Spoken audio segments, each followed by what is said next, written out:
जय हिंद बच्चों, आप सभी का अपने YouTube चैनल नमो भारत गणित में हार्दिक स्वागत और अभिनंदन है। बच्चों, आज की क्लास है दो चर वाले रैखिक समीकरण युग्म से प्रश्नावली 3.5 के क्वेश्चन नंबर 4 से। क्वेश्चन नंबर 4 में 5 पार्ट है, जिसमें आज की क्लास में हम करवाएंगे। इसके पिछले वाले क्वेश्चन हम पिछले वाले क्लास में करा चुके हैं। तो चलिए आज की क्लास शुरू करते हैं। तो बच्चों, क्वेश्चन नंबर 4 है, कह रहा है कि निम्न रैखिक समीकरणों के युग्म बनाइए और उसके हल किसी भी बीजगणितीय विधि से हल कीजिए। इसमें जो क्वेश्चन है, कह रहा आप उसका बीजगणितीय समीकरण बनाइए और आप किसी भी बीजगणितीय विधि का प्रयोग कर सकते हैं।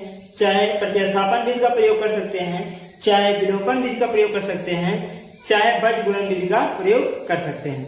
आपको ये सवाल दिया है, बीजगणितीय समीकरण बनाकर तीनों विधि में से चाहे जिस विधि से प्रयोग करके उनके मान निकालने हैं। ठीक है, तो यहाँ हम पढ़ रहे हैं बजगुणन विधि, इसलिए हम आप सबको बजगुणन विधि के द्वारा ही हल कराएंगे। तो चलिए पहला पार्ट देखते हैं।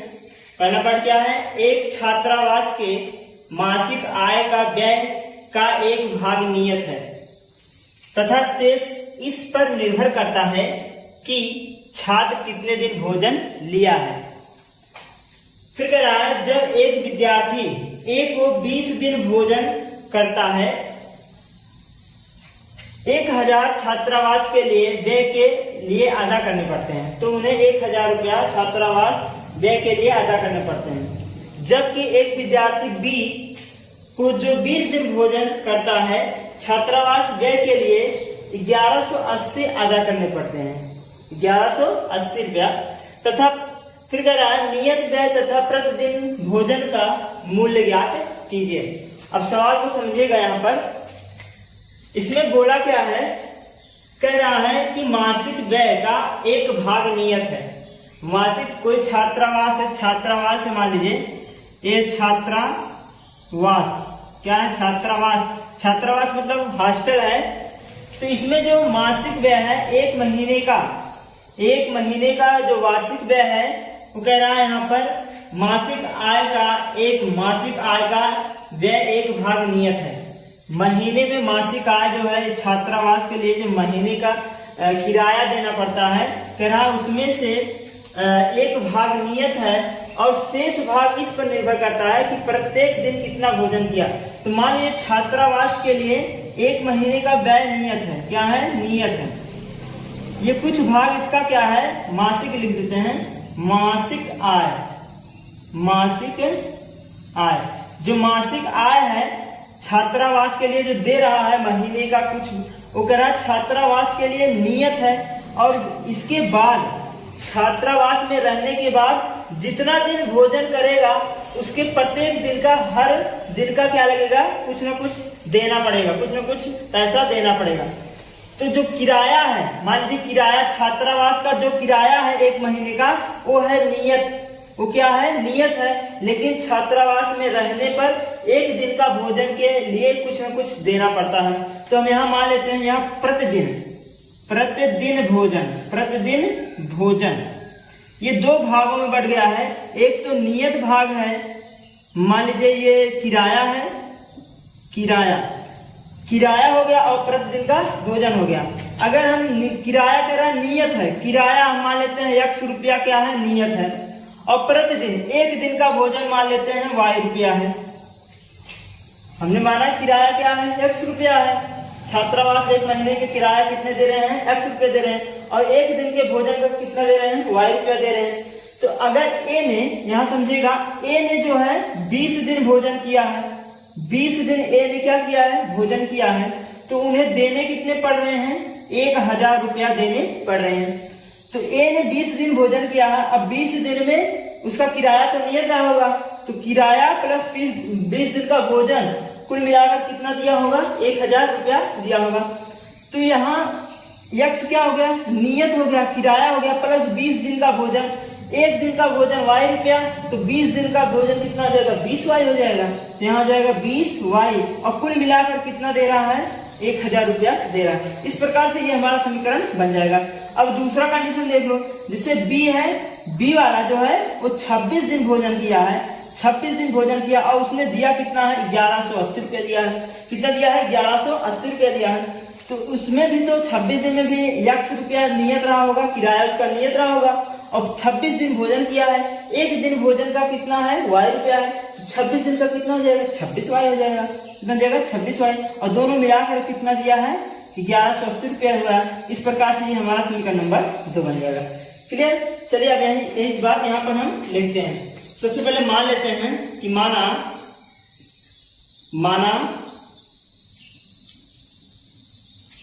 माना छात्रावास व्यय के लिए नियत, यहाँ लिखा है जो आपको पूछ रहा है वही मानेंगे। नियत व्यय और प्रतिदिन का भोजन। माना छात्रावास के लिए नियत व्यय X रुपया तथा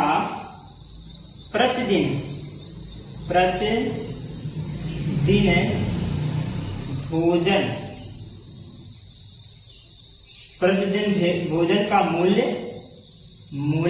मान लेते हैं Y रुपया है। ये हमने मान लिया। क्लियर। अब प्रश्न के अनुसार, प्रश्न के अनुसार पहला कंडीशन क्या बोला है उसको देखते हैं। पहला कंडीशन क्या बोला है कि ए ने कितने दिन भोजन किया है, 20 दिन भोजन किया है। 20 दिन भोजन किया है और दिया कितना है, 1000 रुपया दिया। और 1000 रुपया क्या किया, दिया है। तो 20 दिन भोजन किया है, 20 दिन में किराया जो दिया हो तो नियत रहा होगा। तो किराया प्लस 20 दिन का भोजन बराबर 1000 रुपया। तो X रुपया नियत किराया हो गया, X प्लस एक दिन का भोजन Y रुपया है। तो 20 दिन का भोजन 20Y हो जाएगा, 20Y। और कुल मिलाकर वो कितना दिया है, 1000 में 1000 रुपया दिया है। ये हुआ समीकरण नंबर 1। अब दूसरा कंडीशन देखते हैं। दूसरा कंडीशन क्या कह रहा है कि B ने 26 दिन भोजन किया है, 26 दिन भोजन किया है और वो दिया कितना है, 1180 रुपया दिया है। कितना दिया है, 1180 रुपया दिया है। तो इसके मतलब वो भी क्या होगा, नियत किराया होगा उसका। तो नियत किराया लिख देते हैं X रुपया और प्लस एक दिन का भोजन Y रुपया और 26 दिन का कितना हो जाएगा, 26Y हो जाएगा। और बराबर वो कितना दिया है, 1180 रुपया दिया है। ये हुआ हमारा समीकरण नंबर 2। इस प्रकार से बीजगणितीय समीकरण बन गया। अब हम क्या करेंगे, इनको हल करेंगे, X और Y चर का मान निकालेंगे। कैसे निकालेंगे, बजगुणन विधि लगाकर। यहाँ आप चाहे जो विधि लगा सकते हैं, लेकिन हम बजगुणन विधि ही प्रयोग करेंगे। तो चलिए देखते हैं बजगुणन विधि प्रयोग करते हैं। तो चलिए यहाँ लिखते हैं बजगुणन विधि से, वज्र गुणन विधि। वज्र गुणन विधि से हम किसका प्रयोग करेंगे, वज्र गुणन विधि का प्रयोग करेंगे। तो चलिए करिए। सबसे पहले हम इसको थोड़ा पक्षांतर करके लिख देंगे, 0 के बराबर करके लिख देते हैं। तो ये हो गया X प्लस 20, यहाँ 20 था तो जाएगा 20Y बराबर 1000। तो इसको जब पक्षांतर करेंगे इधर आएगा तो माइनस 1000 हो जाएगा बराबर 0। ये हो गया। इसको ऐसे यहाँ पक्षांतर करके लिखेंगे, X प्लस 26Y माइनस 1180 बराबर 0। क्लियर। ये हमारा हो गया समीकरण 0 के बराबर। अब यहाँ हम बजगुणन विधि लगाएंगे। देखिए कैसे लगाते हैं, शॉर्टकट में लगा देते हैं। शॉर्टकट वाला भाषा अपना लीजिए। यहाँ पर x बटे में कौन लिखा जाता है, x को छोड़कर उन सबको लिखा जाएगा।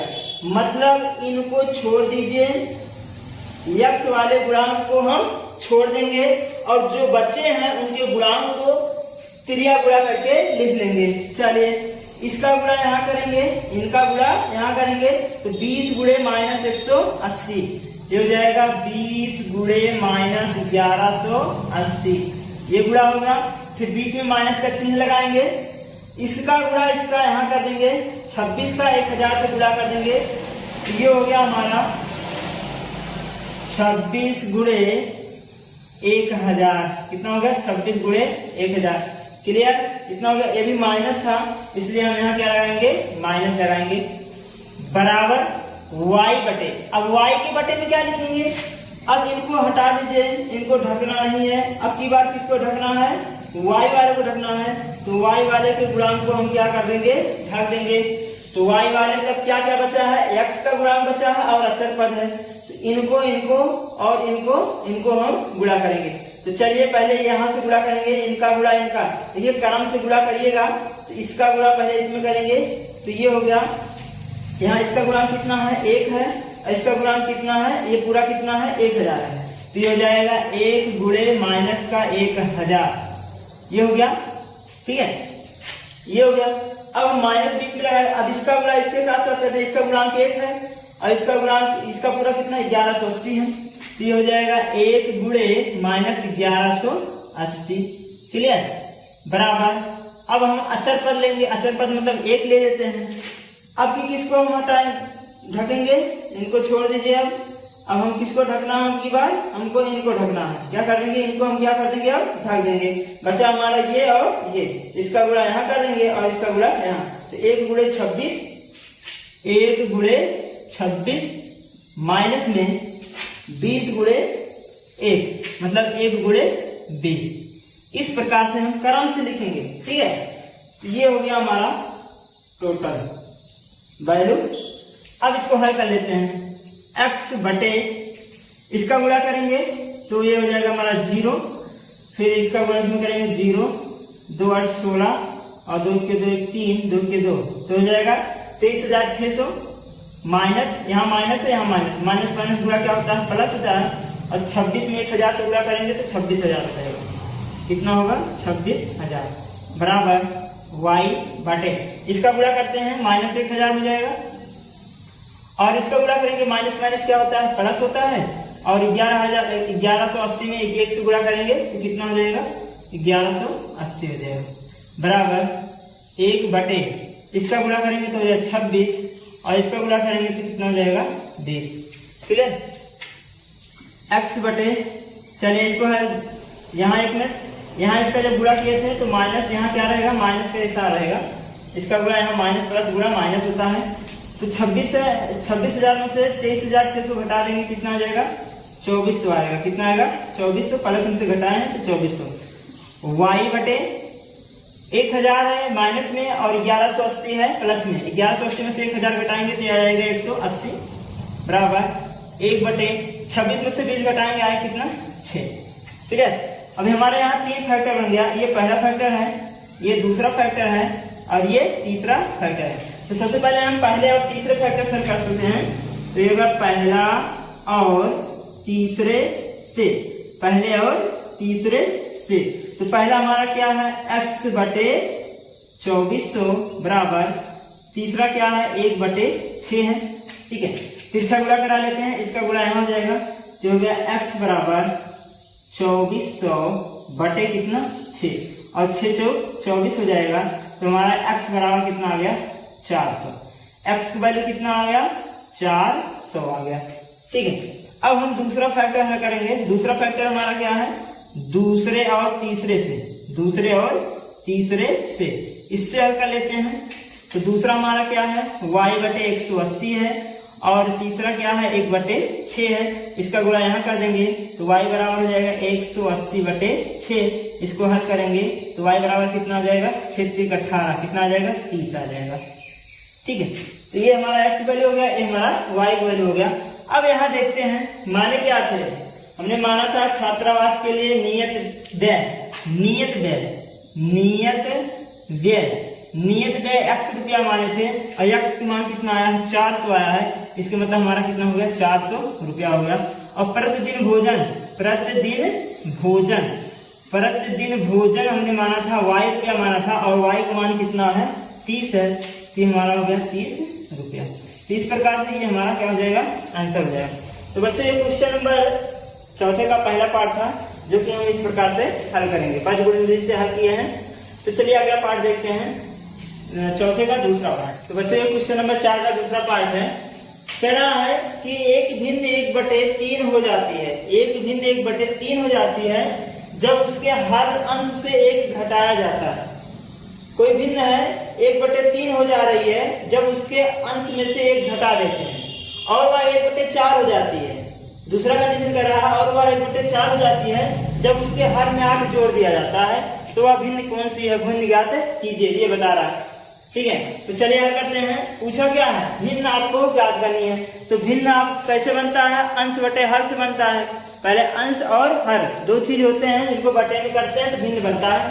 तो हम क्या मानेंगे, अंश और हर मान लेते हैं। माना भिन्न का अंश, माना भिन्न का अंश, भिन्न का अंश x तथा हर y है, हमने ये मान लिया। तब भिन्न क्या हो जाएगा हमारा, x बटे y होगा। हमारा भिन्न क्या होगा, x बटे y होगा। अब प्रश्न के अनुसार, प्रश्न के अनुसार कंडीशन पहला क्या कह रहा है, पहला कंडीशन कर रहा है एक भिन्न 1/3 हो जाती है जब अंश से घटाया जाता है। 1/3 हो जाती है जब अंश से एक घटाते हैं, ये पहला कंडीशन कर रहा है। अगर हम अंश में से एक घटा दें तो 1/3 के बराबर हो जाती है। तो हमारा भिन्न क्या था, x बटे y था। हमारा भिन्न क्या था, तुम्हारा भिन्न क्या था, x बटे y था, जिसके अंश में हमने एक घटा देंगे और किसके बराबर कर देंगे, 1/3 के बराबर कर देंगे। तो चलिए करिए, हमारा भिन्न क्या था, x बटे y था।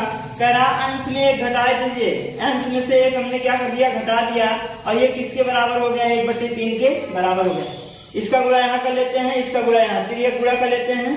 तो ये गया 3 के x - 1 में गुणा हो गया, और ये गया इसके पास, तो होगा 1 गुणे y।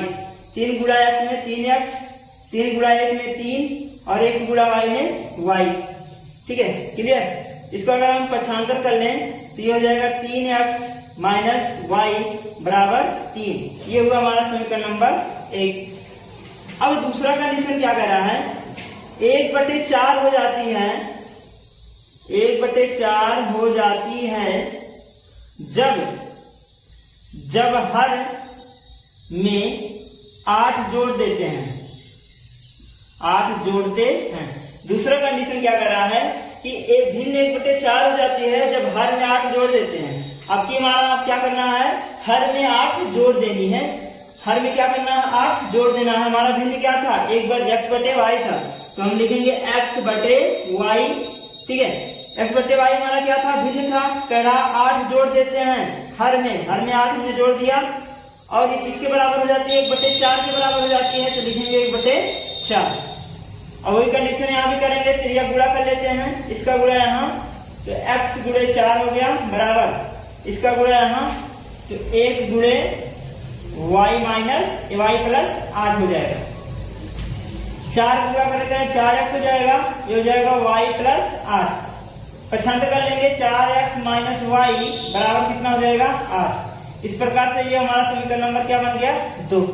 समीकरण 1 और 2 आ गया। अब यहाँ पर हम प्रयोग करेंगे वज्र गुणन विधि। चलिए देखते हैं, वज्र गुणन विधि, वज्र गुणन विधि से। अब इसका हल करेंगे, तो सबसे पहले हम इनको थोड़ा 0 के बराबर कर लेते हैं, लिख लेते हैं समीकरण को। तो 3x - y - 3 बराबर 0, ये हमारा पहला हो गया। दूसरा क्या है, 4x - y - 8 बराबर 0। पक्षांतर कर लिया हमने अचरपद को। इस प्रकार से हमारा समीकरण बन गया। अब क्या करेंगे हम, x के बटे में कौन लिखेंगे, x वाले को ढक लीजिए, और बचा क्या, y का गुणांक और अचरपद, इसका गुणा यहाँ करेंगे, तो हो जाएगा 1 गुणे -8, -1 ये भी है, तो -8, माइनस लगाएंगे बीच में, इसका गुणा यहाँ करेंगे, तो -1 और गुणे का -3। क्लियर। अब क्या लिखेंगे, y बटे, y को ढकेंगे, y को क्या करेंगे, ढक लेंगे, y को ढकेंगे तो हमारा ये वाला बचेगा, ये और ये। तो यहाँ से हम गुणा करेंगे पहले 1 से, इसका गुणा यहाँ करेंगे 3 में 4 से, 3 गुणे सॉरी 3 गुणे 4 और बीच में माइनस निशा लगाएंगे, इसका गुणा यहाँ करेंगे, मतलब इसका गुणा यहाँ, तो ये हो जाएगा क्या 3 गुणे माइनस का 8। क्लियर। 3 का गुणा 4 में ये हो गया और 8 का गुणा 3 में ये हो गया, चिन्ह के साथ गुणा होगा, बीच में निशान माइनस करेगा। अब हम लिखेंगे अचर पद। अचर पद वाला हमारा क्या है, ये वाला है, इसको हम छोड़ देंगे। अचर पद वाला हमारा यही है, इसको हम छोड़ देंगे। बचा क्या y वाला x वाला गुणा, तो इसका गुणा यहाँ 3 गुणे y गुणा कितना है -1 है, इसका गुणा होगा माइनस बीच निशान, फिर यहाँ गुणा करेंगे 4 गुणे इसका गुणा करिए, ये कितना -1 है, ये भी है, यहाँ लिखेंगे -1। इस प्रकार से हमारा गुणा हो गया बटे x बटे, इसको हल कर लीजिए, 8 के 8 प्लस का 8 हो जाएगा, माइनस माइनस प्लस, ये भी माइनस माइनस प्लस हो जाएगा, 3 हो जाएगा, 3 के 3 y बटे 4 में 3 से गुणा करेंगे, 4 3 12, लेकिन माइनस लगा है तो -12 हो जाएगा, और ये माइनस माइनस प्लस बन जाएगा, और 8 3 कितना हो जाएगा 24। क्लियर। 1 बटे इसका गुणा कर लीजिए, 3 1 के 3 माइनस में, और 4 1 के 4 वो भी प्लस में 4, क्योंकि माइनस और माइनस क्या होता है, प्लस होता है। x बटे इसका गुणा, इसका घटाते हैं, 8 में से 5 गया 3, सॉरी 5 3 8 5, और y बटे इसका घटाएंगे 12 दूनी 24, 12 आ जाएगा, और ये हो जाएगा 1 बटे 1, कितना आ जाएगा 1 बटे 1, 4 में से 3 गया 1 आएगा। तो इस प्रकार ये हमारा पहला फैक्टर हो गया, ये दूसरा फैक्टर हो गया, और ये हो गया हमारा तीसरा फैक्टर। अब यहाँ हम हल करेंगे। हल क्या करेंगे, पहले और तीसरे फैक्टर से, फिर दूसरे और तीसरे फैक्टर से। ठीक है, क्रम से लिया जाएगा, पहला तीसरा हमेशा लिया जाता है और दूसरा तीसरा हमेशा लिया जाएगा। तो पहले और तीसरे से, पहले और तीसरे से, तो पहला और तीसरा, पहला हमारा क्या है x बटे 5 है, और दूसरा क्या है तीसरा क्या है 1 बटे 1 है, 1 बटे 1। इसका जब हल करेंगे तो x बराबर हमारा क्या आ जाएगा 5 के 5 आएगा, x वैल्यू कितना आया 5 आया। अब हम दूसरा फैक्टर लेंगे, दूसरा और तीसरा से, तो दूसरा और तीसरा से जाए, दूसरा क्या है y बटे 12 है, और तीसरा है 1 बटे 1। जब इनको हल करेंगे तो y बराबर कितना आ जाएगा 12 आ जाएगा, 6 गुणा करेंगे तो y बराबर कितना आ गया 12 आ गया। तो x वैल्यू 5 आई और y वैल्यू कितना आई 12 आई। अब हम भिन्न क्या माने थे, भिन्न क्या माने थे x बटे y माने थे, तो भिन्न क्या माना था, भिन्न बराबर x बटे y माना था। ठीक है, भिन्न हमारा क्या था x बटे y था, x वैल्यू कितना आया है 5, y वैल्यू कितना आया है 12, तो वह भिन्न कौन सी है 5 बटे 12 है। इस प्रकार से ये हमारा आंसर हो जाएगा। तो बच्चों ये क्वेश्चन नंबर 4 का दूसरा पार्ट था, तो इस प्रकार से हम इसको हल करेंगे। तो अगला पार्ट देखते हैं तीसरा। तो बच्चों ये क्वेश्चन नंबर 4 का तीसरा पार्ट है। इसमें क्या कह रहा है कि यश ने एक टेस्ट में 40 अंक अर्जित किया, यश ने एक टेस्ट में 40 अंक अर्जित किया, जब उसे प्रत्येक सही उत्तर पर 3 अंक मिलते हैं। अगर वह प्रश्न को सही किया होता तो वह उसे 3 अंक मिले, तथा अशुद्ध उत्तर पर जो प्रश्न गलत कर दिया उस पे 1 अंक की कटौती की गई, 1 अंक क्या कही काट ली गई। यदि उसे सही उत्तर पर 4 अंक मिलते हैं, सही उत्तर पर, दूसरा कंडीशन यहाँ से शुरू होता है, कह रहा है यदि उसे 4 सही उत्तर पर, अगर उसने सही प्रश्न किया है उस पे 4 अंक मिले होते हैं, सही उत्तर पर 4 अंक मिलते, तथा अशुद्ध पर जो उसने गलत क्वेश्चन कर दिया उस पर 2 अंक करते, तो वो जो है 50 अंक पाया होता। कितना अंक अर्जित किया 50 अंक अर्जित करता। टेस्ट में कितने प्रश्न थे ये पूछ रहा है, तो टेस्ट में कितने प्रश्न हैं उसके बारे में बतानी है। तो सबसे पहले यहाँ 2 कंडीशन हुए हैं, एक तो सही प्रश्न वाला कितना क्वेश्चन कितना प्रश्न सही किया है और कितना प्रश्न अशुद्ध किया है गलत किया है, 2 कंडीशन है। तो इन्हीं दोनों को हम सबसे पहले मानेंगे। तो यहाँ पर थोड़ा समझ लेते हैं। जैसे यहाँ पर 2 टाइप के क्वेश्चन है, सही उत्तर का प्रश्न, जितना प्रश्न सही किया है वो कितने प्रश्न हैं, और अशुद्ध प्रश्न, अशुद्ध उत्तर का प्रश्न। इसका मतलब है ये 2 कंडीशन पर रहा, एक तो सही जितने प्रश्न का उत्तर सही दिया वो प्रश्न है, और जितने प्रश्न का उत्तर गलत दिया है, अशुद्ध दिया, वो प्रश्न। अगर हम इसको मान लें कि सही प्रश्न कितने थे, x थे। हमने क्या माना कि सही प्रश्न कितने हैं, टोटल x प्रश्न है सही, और अशुद्ध कितने किए हैं, y इसने अशुद्ध कर दिया। x प्रश्न संख्या, प्रश्नों की संख्या मान लेते हैं कि संख्या हमने माना x, और अशुद्ध प्रश्नों की संख्या हमने क्या माना, संख्या हमने क्या मान लिया, y। ठीक है, अगर यहाँ प्रश्नों की संख्या हमने माना है x, कि सही प्रश्न कितना किया है, x। अगर x प्रश्न सही किया है तो एक सही प्रश्न पर, यहाँ देखिएगा, सही प्रश्न पर कितने अंक मिलते हैं, 3 अंक। एक सही प्रश्न पर 3 अंक मिल रहा है, और सही कितने प्रश्न किया है, x, तो कितना अंक हो जाएगा, 3x हो जाएगा। इसका मतलब प्रश्न कितना हो गया, 3x अंक। ये अंक बता रहा है कि अंक कितना हो गया, पूरा 3x अंक हो गया। ठीक है, अब यहाँ गलत की बात करते हैं। अगर उसने कुल प्रश्न गलत किया है, y प्रश्न गलत कर दिया, अशुद्ध कर दिया, तो एक अशुद्ध प्रश्न पर 1 अंक कट जाते हैं। तो अगर y गलत किया है तो कितना कटेगा, 1 y कटेगा। इसका मतलब क्या कटेगा, y कटेगा। क्लियर। अब सही वाले में से और गलत वाले अंक में से घटाकर वो कितना जो अंक पाया जाता है वही निकाला जाता है कि हमने इतना सही किया था, इतना गलत किया, दोनों को घटा दो, जो हमारा आता है वही हमारा टोटल अंक हो जाता है। तो 3x अंक पाया है सही करके, और y अंक क्या पाया है, गलत करके। दोनों को अगर घटा दिया जाए तो टोटल हमारा अंक कितना मिला है, 40 अंक। तो यश ने कितना अंक अर्जित किया, 40 अंक अर्जित किया। अब दूसरा कंडीशन देखिए। दूसरा कंडीशन में क्या कर रहा है कि प्रत्येक सही पर 4 अंक मिलते हैं। कुल प्रश्न की संख्या कितना है, x प्रश्न सही है, सही किया है x प्रश्न, और एक सही पर 4 अंक मिल रहे हैं, एक सही पर 4 अंक मिल रहे हैं। तो 4 अंक, x प्रश्न सही किया, 1 पे 4, तो कितना हो जाएगा, 4x हो जाएगा। तो कुल प्रश्न कितना सही किया है, 4x सही किया है। और 2 अंक कट रहे हैं कि y प्रश्न अशुद्ध किया है, तो 2 अंक कट रहे हैं, एक अशुद्ध पर 2 अंक, तो y अशुद्ध पर 2y, तो हो जाएगा यहाँ पर 2y क्या हो गया, कट गया। अब सही वाले में से गलत वाले को घटा दीजिए, हमारा पूरा अंक आ जाता है। तो सही हमने 4 अंक किया है, ये अंक बता रहा है, 4x अंक हमारा है, और यहाँ 2y अंक है। तो 4y में से 2y घटा लेंगे तो टोटल हमारा कह रहा है कि 50 अंक तब अर्जित किया। कितना अंक अर्जित किया, 50 अंक अर्जित किया। तो इस प्रकार से ये हमारा समीकरण बन जाएगा। तो चलिए यही चीज यहाँ पर देखते हैं। सबसे पहले मान लेंगे कि माना यश ने या यश के द्वारा सही किए गए प्रश्नों की संख्या, सही किए गए प्रश्नों की संख्या x तथा गलत या अशुद्ध उत्तर दिए गए, या अशुद्ध उत्तर दिए गए प्रश्नों की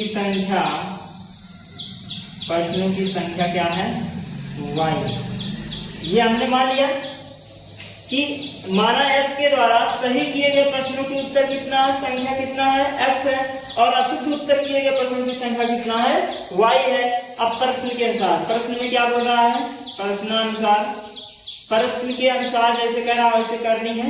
सबसे पहले कह रहा है कि सही उत्तर पर 3 अंक और अशुद्ध उत्तर पर 1 अंक करते हैं तो उसे कितने अंक मिलते, 40 अंक। इसको यहां लिख देते हैं कि सही उत्तर 4 अंक मिलने तथा अशुद्ध उत्तर पर 1 अंक कटे तो वह क्या अंक अर्जित किया, 40 अंक अर्जित किया। तो वह कितना अंक अर्जित करता, 40 अंक अर्जित करता, या 40 अंक अर्जित किया। कितना अंक अर्जित किया, 40 अंक अर्जित किया। अगर वह सही पर 4 अंक पाया हो और अशुद्ध पर 1 अंक कट गया हो तो वह 40 अंक अर्जित किया है। तो इस कंडीशन में हमने सही प्रश्नों के उत्तरों की संख्या कितना माना है x, और कितना एक उत्तर पर कितना अंक पा रहा है 4x। जैसे यहाँ बताया हमने, सॉरी यहाँ 3 लिखिएगा, ये 3 है, ठीक है। तो ये हो जाएगा 3 अंक पा रहा है तो कितना हो जाएगा 3x हो जाएगा प्लस, और 1 अंक कट रहे हैं तो एक प्रश्न में कितना y, तो एक अंक पे एक प्रश्न पे एक अंक कट रहा है तो वह जाएगा y, ठीक है। यहाँ क्या लगाएंगे माइनस लगाएंगे, सही वाले में से गलत वाले घटाएंगे तो टोटल अंक हमारा कितना है 40 अंक है। क्लियर, ये हुआ हमारा समीकरण नंबर 1 हो गया। अब दूसरा कंडीशन क्या कह रहा है, कह रहा है सही उत्तर 4 अंक मिले, सही उत्तर पर 4 अंक मिले और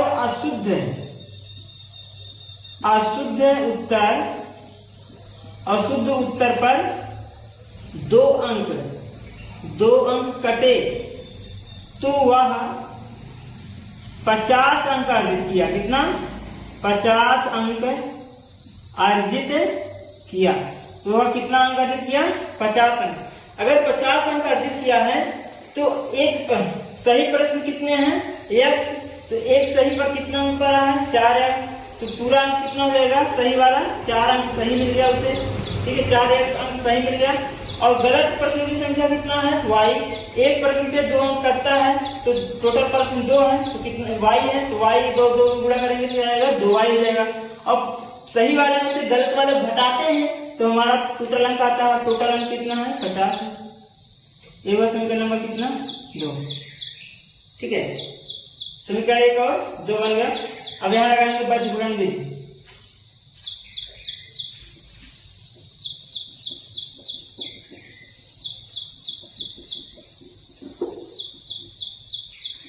चलिए वज्र गुणन विधि में वज्र गुणन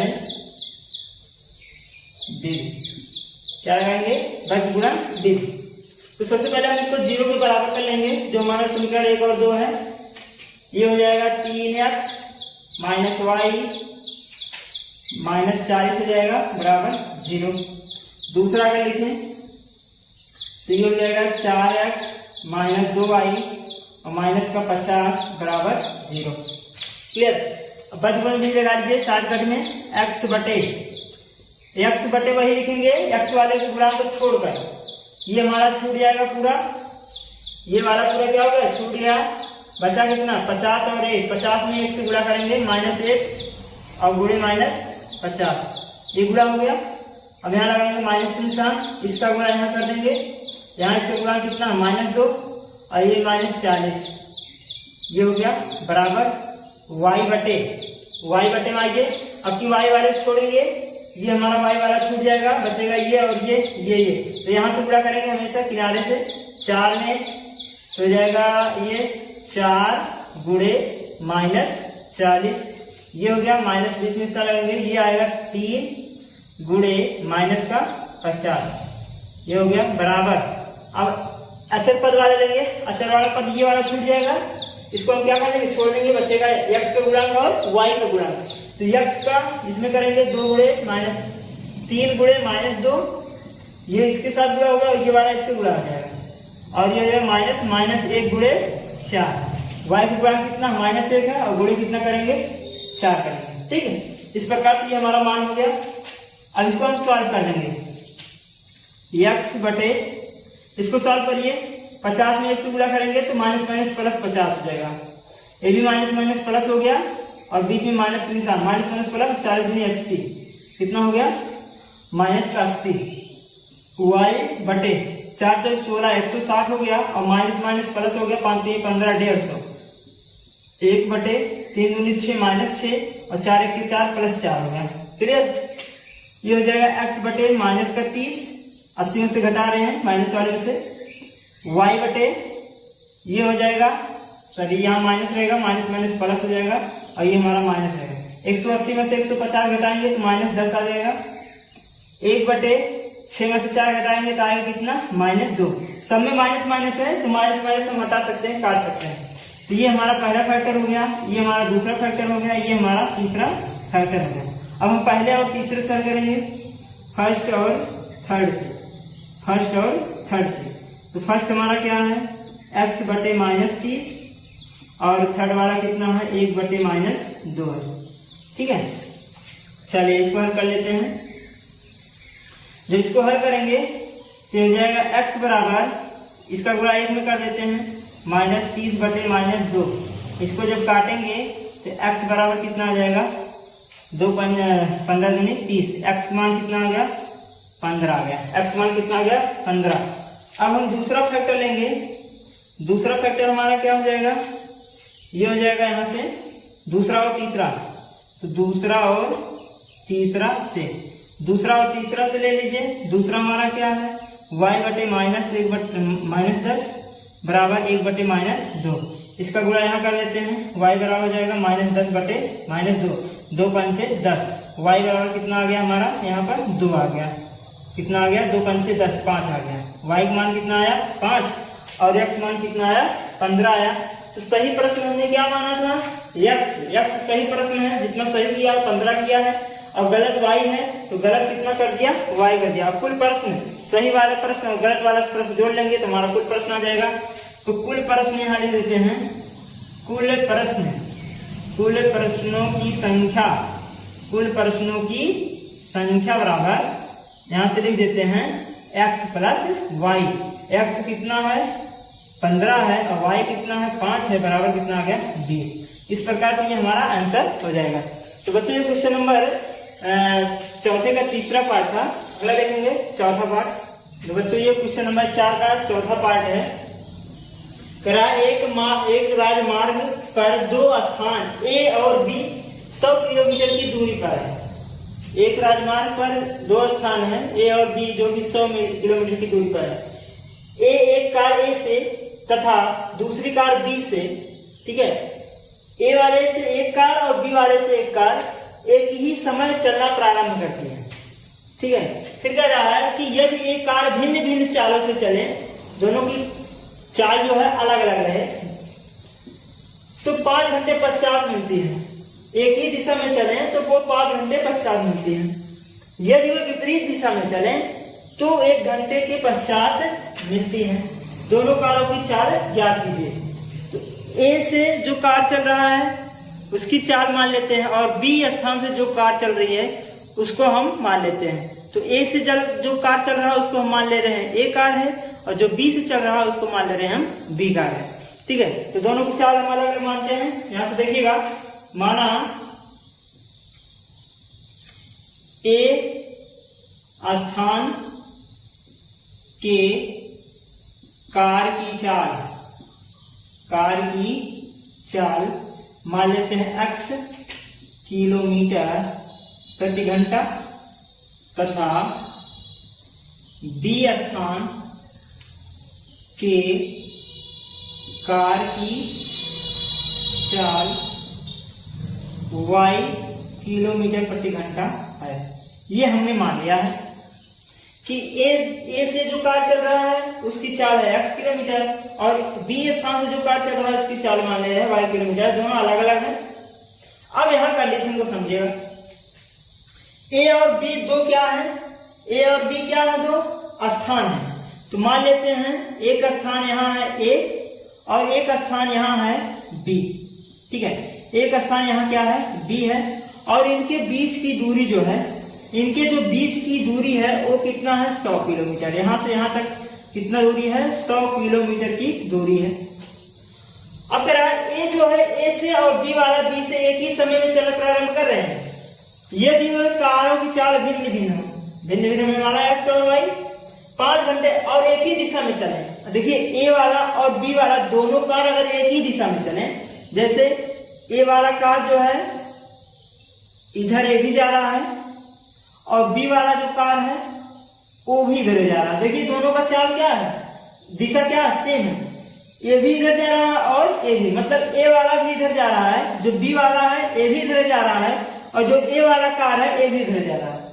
तो ए वाला भी और बी वाला भी दोनों एक ही दिशा में जा रहे हैं। यहाँ लिख दे रहे हैं एक ही दिशा, एक ही दिशा, एक ही दिशा में है। किस दिशा में है? एक ही दिशा में है। तो जब दोनों कार एक ही दिशा में होते हैं तो उनका सापेक्षिक चाल निकाला जाता है। दोनों का ए का और बी का चाल क्या होगा? तो ए और बी का सापेक्षिक चाल, ए और बी के कार का सापेक्षिक चाल। अगर एक ही दिशा में जाएंगे तो उनका सापेक्षिक चाल घटता है। पहले वाले में से दूसरे वाले घटा लेंगे, पहले के सापेक्ष दूसरे का चाल क्या हो जाएगा? यहाँ लिख देंगे चाल कितना हो जाएगा? x माइनस वाई किलोमीटर प्रति घंटा। ये हमेशा याद रखिएगा कि अगर दोनों कार एक ही दिशा में जा रहे हैं तो उनका सापेक्षिक चाल क्या होता है? घट जाता है, x माइनस वाई किलोमीटर हो जाएगा। कब? जब दोनों एक ही दिशा में जा रहे हैं। और एक ही दिशा में जा रहे हैं, समय कितना ले रहे हैं? यहाँ पर समय, मिलने का समय कितना समय ले रहे हैं? 5 घंटा मिल रहे हैं। कई घंटा में? 5 घंटा में। तो ये हुआ हमारा पहला कंडीशन। क्लियर? अब दूसरा कंडीशन क्या कह रहा है कि ए और बी अगर दोनों विपरीत दिशा में चले, एक दूसरे के अपोजिट चले तो 1 घंटे के बाद मिल जाते हैं। तो यहाँ दूसरा कंडीशन क्या हो जाएगा? जैसे ए वाला कार जो है ये भी इधर जा रहा है और जो बी वाला हमारा कार है वो भी देखिए दोनों को विपरीत दिशा में, ये इधर जा रहा है तो ये इधर जा रहा है। ये कंडीशन बनता है विपरीत दिशा। विपरीत दिशा कौन सा दिशा बन जाता है? विपरीत दिशा बन जाता है। विपरीत दिशा में अगर ऐसा कंडीशन बने तो वहां पर ए और बी का सापेक्षिक चाल क्या हो जाएगा? ए और बी के कार का सापेक्षिक चाल वहां जुड़ जाएगा चाल x प्लस वाई किलोमीटर प्रति घंटा हो जाएगा। तो हमारा चाल क्या हो जाएगा? x प्लस वाई किलोमीटर प्रति घंटा हो जाएगा। हमेशा ध्यान रखिएगा ये एक बात कि अगर दोनों एक ही दिशा में जा रहे हैं तो वहां पर सापेक्षिक चाल x माइनस वाई किलोमीटर, अगर दोनों विपरीत दिशा में जा रहे हैं तो वहां पर सापेक्षिक चाल हो जाएगा x प्लस वाई किलोमीटर हो जाएगा। लेकिन इस कंडीशन में मिलने का समय कितना रहा? मिलने का समय कितने समय में दोनों मिल जा रहे हैं? वो कितने समय मिल रहे हैं? 1 घंटे में मिल रहे हैं। तो यहाँ लिखेंगे 1 आवर्स। क्लियर? अब चलिए हम यहाँ पर देखते हैं प्रश्न के अनुसार। प्रश्न के अनुसार क्या कह रहा है? प्रश्न के अनुसार पहला कंडीशन कह रहा है कि जब वह विपरीत दिशा में चले या फिर जब समान दिशा में चले, यहां लिख देते हैं जब एक ही दिशा में हो। जब एक ही दिशा में हो तो आपको पता है समय बराबर दूरी बराबर क्या होता है? दूरी बराबर चाल गुणे समय। तो दूरी हमारा कितना है? 100 किलोमीटर है। ध्यान रखेंगे 100। चाल हमारा कितना है? जब एक ही दिशा में जा रहे हैं, एक दिशा में चाल हमारा क्या आया है? x माइनस वाई और गुणे समय कितना लग रहा है? 5 घंटा लग रहा है मिलने में। 5 से काट देते हैं, 5 दूनी 10, 20 हो जाएगा। 20 बराबर x माइनस वाई। ये हुआ हमारा समीकरण नंबर कितना? 1। अब दूसरी कंडीशन, जब विपरीत दिशा में हो, जब विपरीत दिशा में हो तो विपरीत दिशा वाला कंडीशन लगा लीजिए। दूरी बराबर चाल गुणे समय। दूरी कितना है? वही रहेगा 100। चाल कितना आया विपरीत दिशा का? चाल आया x प्लस वाई, यहाँ जाएगा x प्लस वाई। और दूरी समय कितना लग रहा है मिलने में? 1 घंटा लग रहा है, यहाँ रखेंगे 1। तो हो जाएगा 100 बराबर x प्लस वाई। ये हुआ समीकरण नंबर 2। अब हम लगाएंगे वज्र गुणन विधि। क्या लगाएंगे? वज्र गुणन विधि। क्या हल करेंगे? वज्र गुणन विधि से। वज्र गुणन विधि लगा लीजिए। यहाँ पर वज्र गुणन विधि में लगाने से पहले सबसे पहले हम दोनों समीकरण को 0 के बराबर कर लेते हैं। तो इसको जब 0 का बराबर करेंगे x माइनस वाई माइनस 20 बराबर 0, ये हो गया। इसका इसको जब 0 के बराबर करेंगे x प्लस वाई, 100 गया उधर तो माइनस हो गया, -100 बराबर 0। इस प्रकार से ये हो गया। अब चलिए हल करते हैं। सबसे पहले हम क्या लिखेंगे, एक्स वाला टर्म लिख रहे हैं, तो एक्स वाले को छोड़ देंगे, बचेगा क्या, वाई का गुणांक बचेगा और अक्षर वाला पद बचेगा। इसका गुणा इसमें करेंगे, एक वाई का गुणांक कितना, एक है -1 और ये 100, तो -1 और गुणे कितना 100, ये हो गया।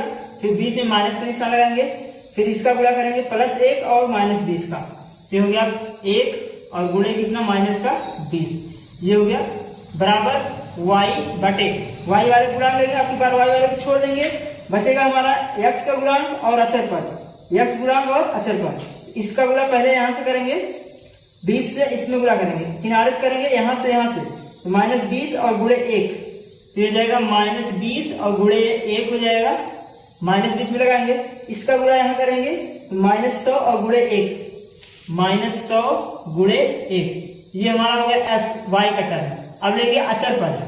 अचर पद हमारा क्या है, इसको छोड़ेंगे अचर पद वाले को, 20 और 100 वाले को, ये बचेगा ये वाला, तो 1 गुणा 1 में 1 गुणे 1 और माइनस में 1 गुणे -1, ये हो जाएगा। अब इसको हम थोड़ा गुणा कर लेते हैं, गुणा करेंगे 100 में 1 से गुणा करेंगे -100 हो जाएगा, यहाँ -100 था पहले से, तो इसको हम माइनस करेंगे, तो -100 और -1 पूरा 100 हो जाएगा, -100 और ये 20 में 1 से गुणा करेंगे तो 20 के 20 प्लस कितना हो जाएगा 20 हो जाएगा, बराबर y बटे, इसका गुणा करेंगे 20 के 20 -20 और माइनस प्लस कितना हो जाएगा 100 हो जाएगा, प्लस का कितना 100, बराबर 1 बटे कितना हो जाएगा 2 और माइनस प्लस सॉरी 1 में 1 से गुणा करेंगे 1 आएगा और 1 कितना होगा 1, ठीक, x बटे ये हो जाएगा 120 और ये हो जाएगा y बटे कितना 60 80 हो जाएगा, और ये जाएगा 1 बटे कितना 2, 3 फैक्टर बन गया, पहला दूसरा और ये तीसरा। तो पहले और तीसरे से पहले हल करेंगे, पहला हो गया और तीसरा, पहले और तीसरे से, तो हमारा पहला क्या है x बटे 120 और तीसरा क्या है 1 बटे 2, इसका गुणा यहाँ करा देते हैं, x बराबर 120 बटे 2 से करेंगे तो x बराबर कितना भाग करेंगे कितना आ जाएगा 7, ये हमारा x की वैल्यू आ गई। अब क्या निकालेंगे, y की वैल्यू निकालते हैं, यहाँ से सेकंड और थर्ड से, सेकंड और थर्ड से, सेकंड हमारा क्या है y बटे 80 है और थर्ड हमारा क्या है 1 बटे 2 है, तो y बराबर हो जाएगा 80 बटे 2 से भाग करेंगे 40 हो जाएगा, y बराबर कितना हो गया 40। तो इस प्रकार से x और y वैल्यू आ गया। x हमारा क्या था, एक स्थान के कार की चाल था और b क्या था हमारा y स्थान के कार की चाल था। यहाँ लिख देते हैं एक कार की चाल, एक कार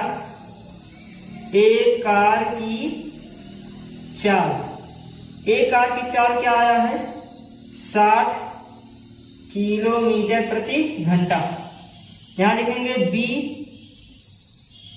बी कार की चाल, जो हमने क्या माना था y आया है, ये कितना है 40 किलोमीटर प्रति घंटा, ठीक है। तो इस प्रकार से हमारा ये क्वेश्चन नंबर चौथे का चौथा पार्ट हल किया जाएगा।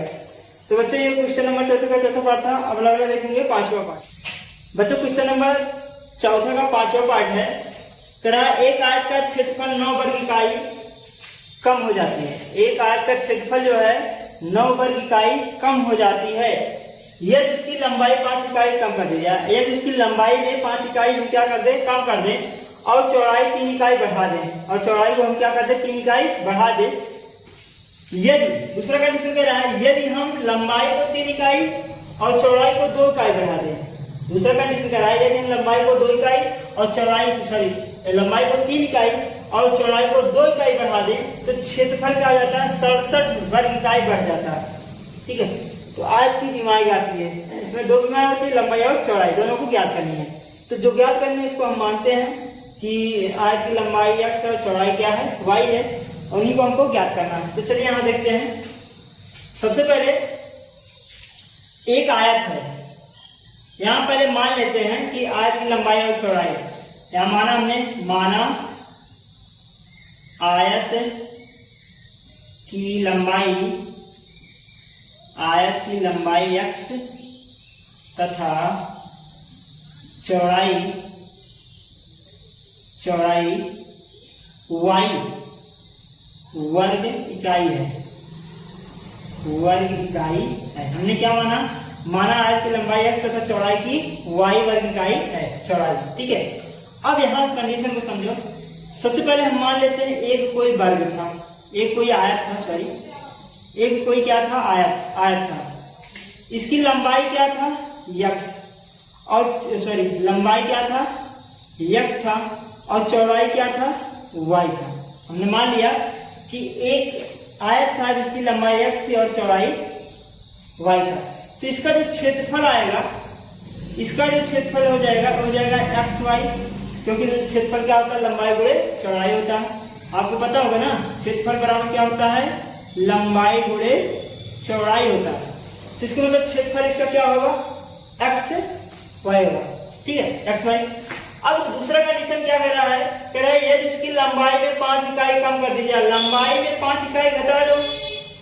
तो अगर इसके अलावा बताया है, ये हमारा दूसरा कंडीशन क्या बना रहा है कि एक आयत, इसी आयत में, ठीक है बात को समझिएगा, यदि हम लंबाई में 5 इकाई कम कर दें, लंबाई हमारा ये था, ठीक है ये हमारा लंबाई था, इसमें अगर हम 5 इकाई कम कर दें, लंबाई हमारा x था, इसमें हम 5 इकाई हम क्या कर दें, कम कर दें, और चौड़ाई यहाँ देखिए 5 इकाई क्या कर दें, कम कर दें, और चौड़ाई 3 इकाई बढ़ा दें। यहाँ चौड़ाई है, 3 इकाई बढ़ा दें, तो चौड़ाई हमारा क्या था, y था, इसमें हम 3 इकाई बढ़ा दे रहे हैं। तो ये हमारा जो चौड़ाई हमारा क्या हो जाएगा, y + 3 हो जाएगा।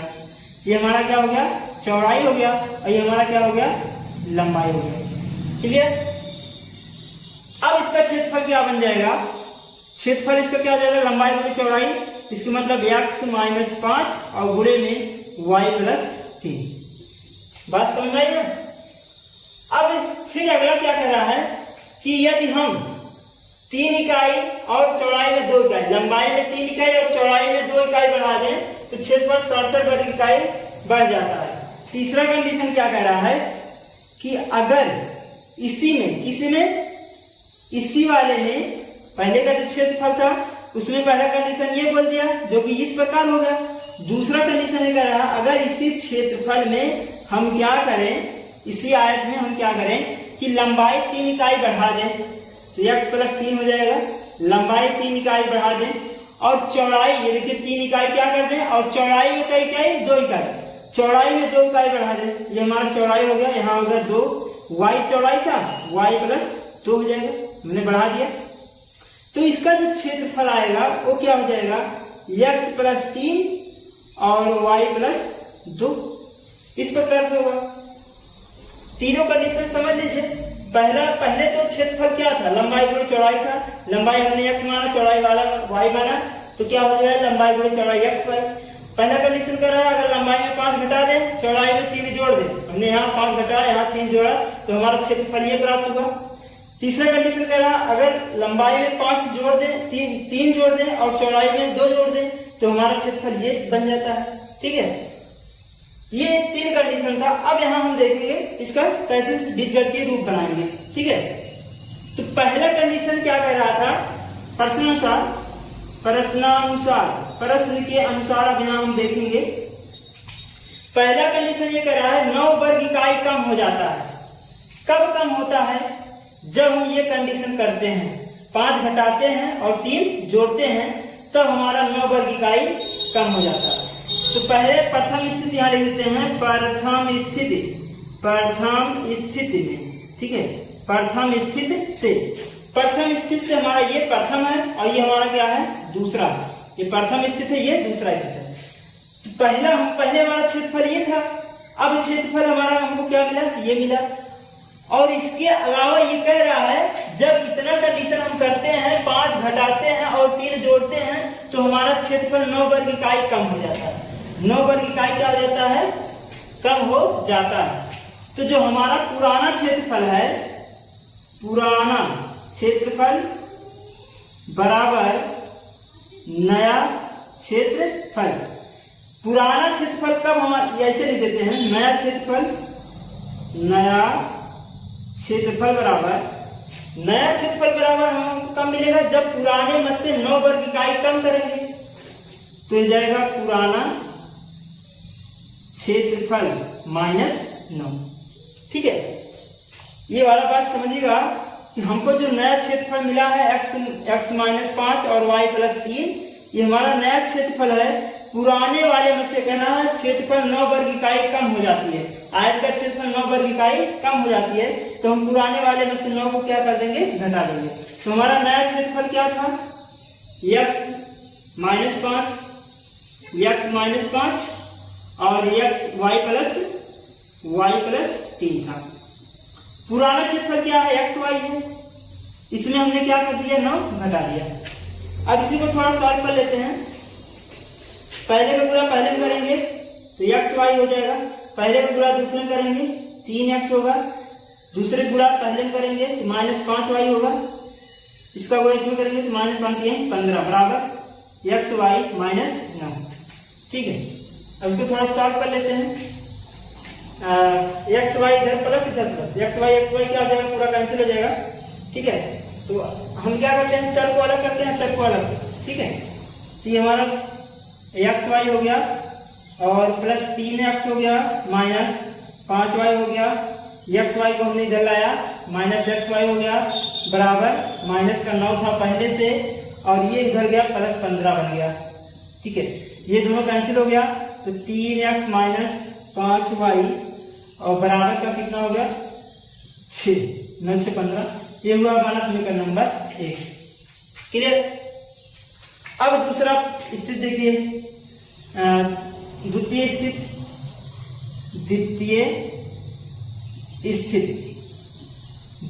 स्थिति में क्या बोला है, कह रहा है अगर हम इकाई 3 इकाई लंबाई में 3 इकाई चौड़ाई में 2 इकाई बढ़ा दें तो 67 वर्ग इकाई बढ़ जाता है। जो पुराना क्षेत्रफल है वो जो है 67 वर्ग इकाई बढ़ जाता है। कब बढ़ेगा, जब हम क्षेत्र लंबाई में 3 इकाई बढ़ा दें और चौड़ाई में 2 इकाई बढ़ा दें तो हमारे पुराने वाले क्षेत्रफल में 67 वर्ग इकाई बढ़ जाता है। तो इस स्थिति में हमारा क्या हो जाएगा, नया क्षेत्रफल बराबर क्या हो जाएगा, नया क्षेत्रफल बराबर पुराना क्षेत्रफल माइनस प्लस क्या कर देंगे 67 वर्ग इकाई क्या रहा, बढ़ जा रहा है। तो नया क्षेत्रफल हमारा क्या है, ये वाला है दूसरा कंडीशन। तो नया क्षेत्रफल x + 3 और y + 2 बराबर पुराना क्षेत्रफल क्या है, xy है, और प्लस क्या हो जाएगा 67। क्लियर। अब इसका गुणा करें, पहले गुणा पहले में xy, पहले गुणा दूसरे में 2x, दूसरे गुणा पहले में तो हो जाएगा 3y, इसका गुणा इसमें करेंगे 3 दूनी 6 हो जाएगा बराबर xy और प्लस 67। इसको पक्षांतर कर लो, xy + 2x + 3y, ये इधर आया -xy हो गया बराबर 67, 6 उधर गया तो -6 हो गया। क्लियर। इस प्रकार से इसको हल करेंगे, xy कैंसिल हो गया, ये आया कितना 2x + 3y बराबर 67 में से 6 घटा देंगे कितना आ जाएगा 61 आ जाएगा। कितना आ जाएगा 61। ये हुआ हमारा समीकरण नंबर 2। क्लियर। अब हम क्या लगाएंगे, वज्रगुणन विधि लगाएंगे। क्या लगाएंगे, वज्रगुणन विधि। चलिए लगा लेते हैं वज्रगुणन विधि। यहाँ से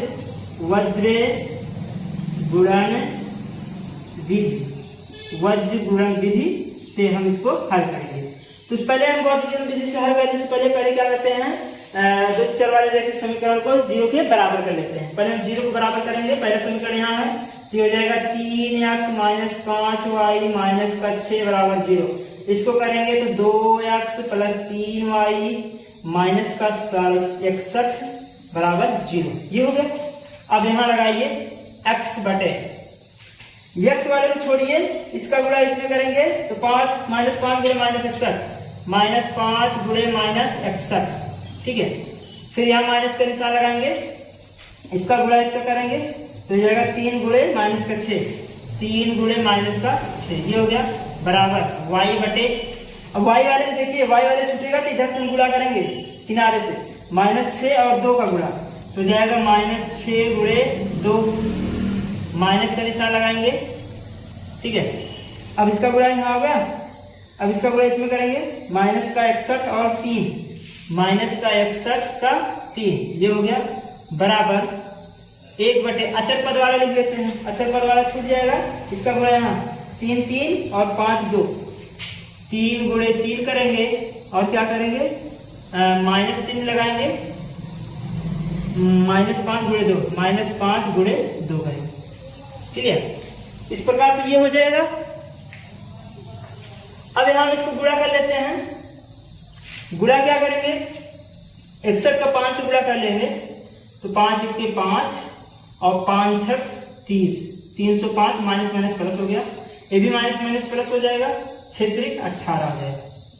ठीक है, 6 3 18 बराबर y बटे 6 दूनी 12 -12 हो जाएगा, माइनस और ये कितना हो जाएगा माइनस माइनस प्लस हो जाएगा और 3 1 के 3 और 3 6 18 बराबर 1 बटे 3 3 का 9 और माइनस माइनस प्लस 5 दूनी 10, x बटे जोड़ लेते हैं 8 5 13 3 हासिल 1 और ये जाएगा 8 5 13 3 हासिल 1 0 1 2 और ये जाएगा 323 हो जाएगा, 323 y बटे इसको घटाएंगे 1 आएगा और इसमें से घटाएंगे तो आएगा ये 7, 171 आ गया, 1 बटे ये कितना होगा 19।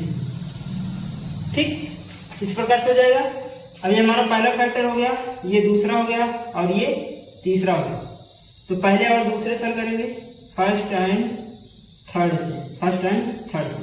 तो पहला और तीसरा, पहला हमारा क्या है x बटे 323 बराबर 1 बटे 19, x बराबर 323 बटे 19, 19 1 19, 19 1 19, 19 सत्ते 19 1 19 ये 17 हो जाएगा। x बराबर कितना आ जाएगा 17। ये हमारा x की वैल्यू आ गई। अब हम क्या निकालेंगे, y की वैल्यू निकालेंगे दूसरे और तीसरे फैक्टर से। दूसरा और तीसरा फैक्टर यूज करेंगे। दूसरा हमारा क्या है, दूसरा और तीसरा से, दूसरे और तीसरे से। दूसरा हमारा क्या है y बटे 171 और 1 बटे 19 है। तो y बराबर कितना हो जाएगा, ये उधर गया 171 बटे 19 हो जाएगा y बराबर, तो 19 नवैया 171, तो ये y का वैल्यू आ गया 19। तो इस प्रकार से हमारा जो लंबाई आया, लंबाई x बराबर कितना आया 17 वर्ग इकाई। ठीक है, और जो चौड़ाई हमारा आया, चौड़ाई y बराबर कितना आया 9 वर्ग इकाई। तो इस प्रकार से ये हमारा ये क्वेश्चन नंबर 4 का 5वां पार्ट था, जो कि इस प्रकार से हम इसको हल करेंगे। तो बच्चों ये क्वेश्चन नंबर जो 4 था पूरा कंप्लीट हो गया है। पर्सनली 3.5 में जितने सवाल थे सब पूरे हो गए हैं। अब अगले क्लास में पर्सनली 3.6 के उदाहरण बताए जाएंगे। तो अगर ये क्लास आपको अच्छा लगा हो तो बच्चों लाइक और सब्सक्राइब करिएगा और अपने दोस्तों के साथ शेयर जरूर करिएगा। और कमेंट बॉक्स में आप कमेंट जरूर करिएगा, क्योंकि आपके कमेंट से हमको मोटिवेशन मिलता है। ठीक है, तो बच्चों धन्यवाद।